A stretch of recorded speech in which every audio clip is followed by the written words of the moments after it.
பொல்லாத ஆட்சிக்கு சாட்சியே பொள்ளாச்சிதான் என்று அண்ணா பல்கலைக்கழக விவகாரம் குறித்த கவன ஈர்ப்பு தீர்மானத்தில் முதலமைச்சர் மு.க.ஸ்டாலின் பேசியுள்ளார். இது குறித்த கூடுதல் விவரங்களை எமது செய்தியாளர் நௌஷாத் வழங்க கேட்கலாம். நௌஷாத், வணக்கம். அந்த சார் யாராக இருந்தாலும் கடும் நடவடிக்கை எடுக்கப்படும் என்றும் அதிமுக ஆட்சியில் 100 சார் கேள்வி கேட்க முடியும் என்றும் முதலமைச்சர் பேசியுள்ளதன் பின்னணி என்ன? வணக்கம். குறிப்பாக இன்று நடந்த சட்டப்பேரவை கூட்டத்தொடரில், அதாவது கேள்வி நேரத்தில் முடிந்த உடனேயே சிறப்பு கவன ஈர்ப்பு தீர்மானத்தில் அண்ணா பல்கலை தொடர்பாக எதிர்கட்சியை பேசுவதற்காக சபாநாயகர் ஒத்துழைத்திருந்தார். இருந்த போதிலும் அதிமுக சார்பாக அவையை ஒத்திவைத்து இந்த விவகாரம் தொடர்பாக விவாதிக்க வேண்டும் என கோரிக்கை வைத்தது. அது சலசலப்பு ஏற்பட்டது. இருந்த போதிலும் கவன ஈர்ப்பு தீர்மானத்தை மூலமாக ஒவ்வொரு கட்சியாக திமுக கூட்டணி கட்சியாகட்டும் மற்ற கட்சிகளும் இது தொடர்பாக கேள்வி எழுப்பியும் போது, அதாவது இந்த விவகாரம் தொடர்பாக முதல்வரும் எழுந்து பதிலளித்தார். அதாவது இந்த வழக்கு சரியான முறையில் விசாரிக்கப்படவில்லை, யார் அந்த கேள்வி எழுப்பியிருந்தார்கள், அந்த சமயம் எப்படி காப்பியானது வெளியானது உள்ளிட்ட கேள்விகளை முன்வைத்து தொடர்ந்து அதிமுக கோஷம் எழுப்பினார்கள். இதற்கு பிறகு முதல்வர் பேசும்போது அரசு மீது குறை சொல்பவர்கள் அதிமுக ஆட்சி என்னென்ன ஆட்சி என்பது எல்லாருமே தெரியும், பொள்ளாச்சி வழக்கு கொஞ்சம் நினைத்து பார்க்கவும் என ஒரு கேள்வி எழுப்பியிருந்தார். இந்த காலசாலை நடைபெறும்போது பொள்ளாச்சியை குறிப்பாக அதிமுக ஆட்சிக்கு சாட்சி என ஒரு கேள்வி எழுப்பிய நிலையில, அதாவது வழக்கு சரியாக நடந்து வருவதாகவும் உங்களிடம் ஆதாரம் இருக்கும் பட்சத்தில் அதை சிறப்பு புலனாய்வு குழுவிடம் கொடுக்க வேண்டும் என முதல்வர் கோரிக்கை விடுத்திருந்தார்.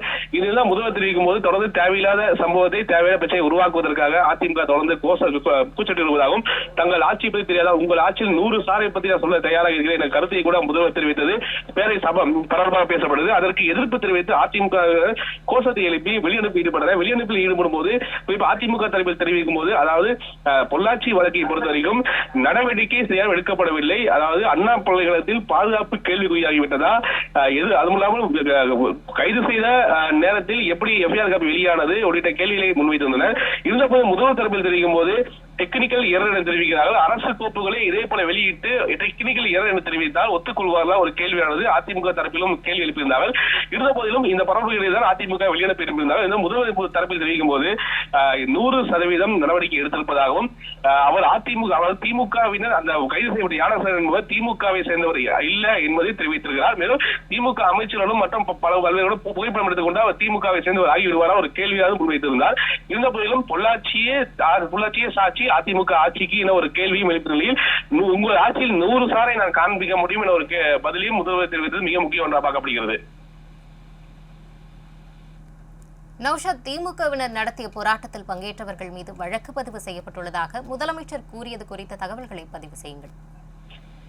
குறிப்பாக ஆளும் கட்சியை எதிர்த்து போராட்டம் நடத்தக்கூடிய ஆர்ப்பாட்டம் நடத்தக்கூடிய ஒரு எதிர்கட்சிகள் மீதும் வழக்குகளை ஆளுங்கட்சி தொடுத்து வருவதாக எதிர்கட்சிகள் கேள்வி எழுப்பியதாக, குறிப்பாக அண்ணா பல்கலை தொடர்பாக அன்புமணி ராமதாஸ் மற்றும் அவங்களுடைய பசுமை தாயத்துடைய தலைவர் சௌமியா நடத்திய போது அவங்களை கைது செய்தது மற்றும் அவங்க வழக்கு பதிவு பார்க்கப்படுது. இதே மாதிரி நாம் தமிழர் கட்சி போராட்டப்படும் போது அவங்க வழக்கு பதிந்தார்கள். ஒவ்வொரு கட்சிகளும் ஆர்ப்பாட்ட போராட்டத்தில் ஈடுபடும் போது அவர்கள் மீது வழக்கு பதிவது நடைமுறையாக கொண்டு வருகிறது. ஜனநாயகம் என்பது கேள்விக்குறியாகி வருகிறது என ஒரு கேள்வியானது தொடர்ந்து எதிர்கட்சி முன்வைத்தார்கள். இந்த நிலையில்தான் நேற்று திமுகவினரும் ஆர்ப்பாட்டத்தில் ஈடுபட்டார்கள். அவர்கள் மீதும் வழக்கு பதிவு என முதல்வர் ஒரு விஷயத்தை முன்வைத்தார். என்றால் மக்களுக்கு இடையூறு செய்யும் வகையில் யாரு போராட்டம் யார் என்ன செய்தாலும் அதை பார்த்துக் கொண்டிருக்கிறார். திமுகவிட்ட இருந்தாலும் கூட அவர்கள் மீது நடவடிக்கை எடுக்கும், அவர்கள் மீது வழக்கு பதியப்படும் என முதல்வர் தெரிவித்து அமர்ந்துள்ளார். கூடுதல் விவரங்களுக்கு நன்றி நௌஷாத்.